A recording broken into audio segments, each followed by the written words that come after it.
Hello, what's up guys? This is Parts TV. So for today's video guys ay tuturuan ko kayo kung paano mag-on ng gaming interpolation sa mga Android yung katulad ng Poco. So sa ibang Android try nyo na lang din, baka gumana. Pero sa mga ibang brands, sure naman nagagana to.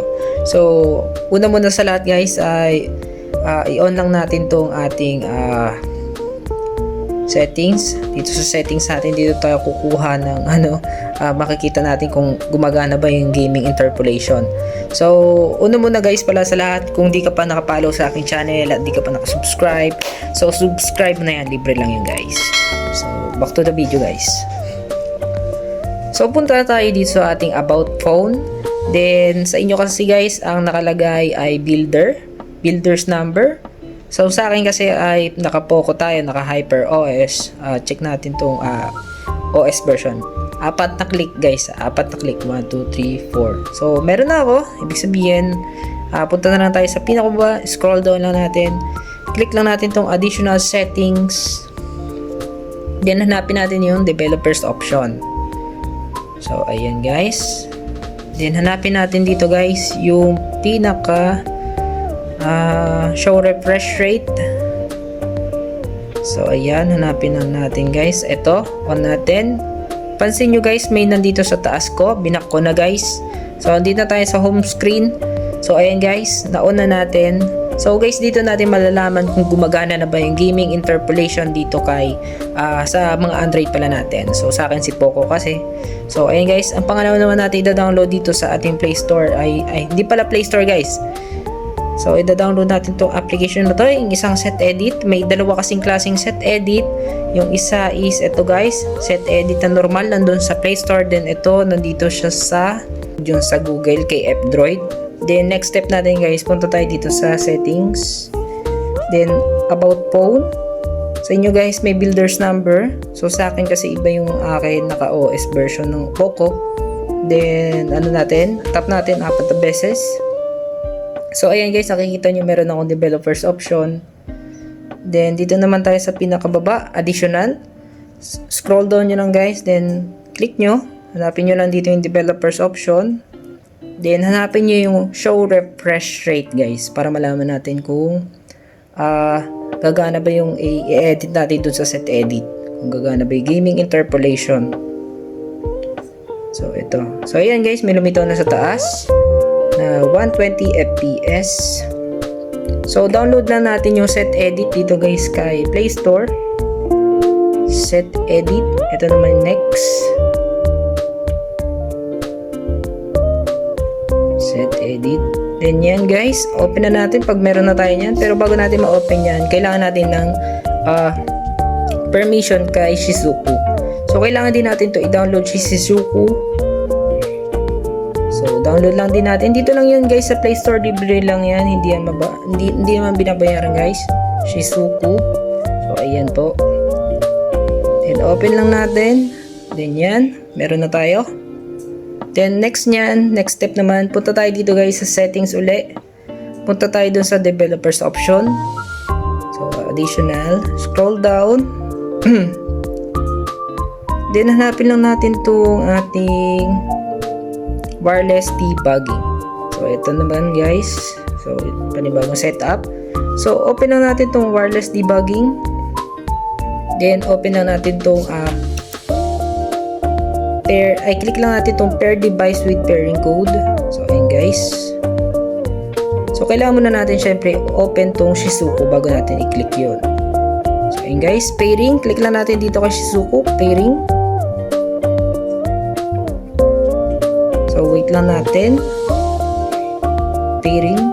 So ayun guys, swipe lang natin tong notification, then makikita natin tong pairing na to.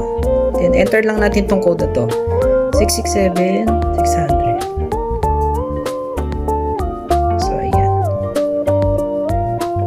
600. So ayan guys, then okay na guys, pairing successful. Then back na tayo sa home screen natin, punta tayo kay Shizuku. Then start lang natin siya guys. Tapos pagtapos ito guys, wait lang natin siya mag-start. Tapos i-authorize lang natin siya dito guys sa mga application na lumitaw dito sa taas. Kita nyo naman siguro. Then ito guys, nasan ba yung ating set edit? So wait lang guys open na natin to set edit. So sa iba kasi hindi ko may papakita, pero ito guys, i-clear ko na lang din to para mapakita ko sa inyo guys. So clear data natin. Clear data kasi yung akin naka-setup na. So to pag first na download din ito guys, hindi lilitaw. Then warning, bago tayo makapag-setup, kailangan natin i-allow muna to.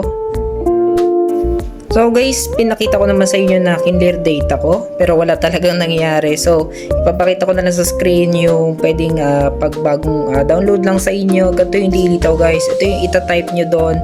So gagamit pa kayo ng isa pang application para mapagana yun guys. Is ito naman si A-Shell. So download nyo na lang din yan dyan guys sa F-Droid, si A-Shell. Huwag nyo i-direct doon kay Play Store kasi nga may bayad doon kay Play Store. Doon na lang kay F-Droid.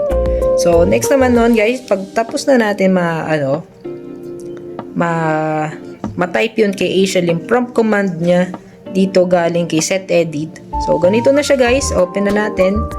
Click lang natin tong nandito, kunyari ito yung pinaka-unang system table niya na prompt.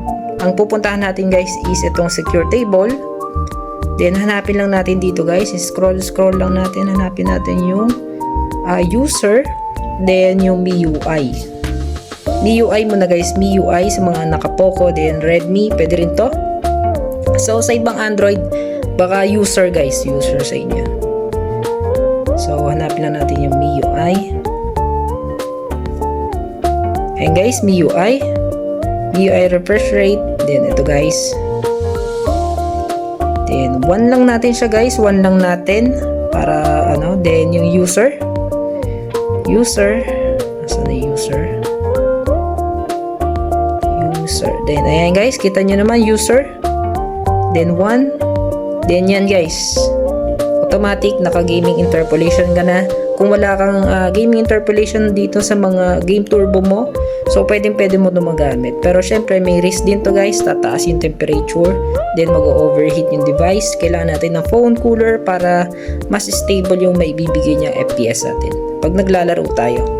So ayun guys, dito naman tayo. Next naman natin, i-test natin siya sa laro. So i-test lang natin guys kung gagana siya.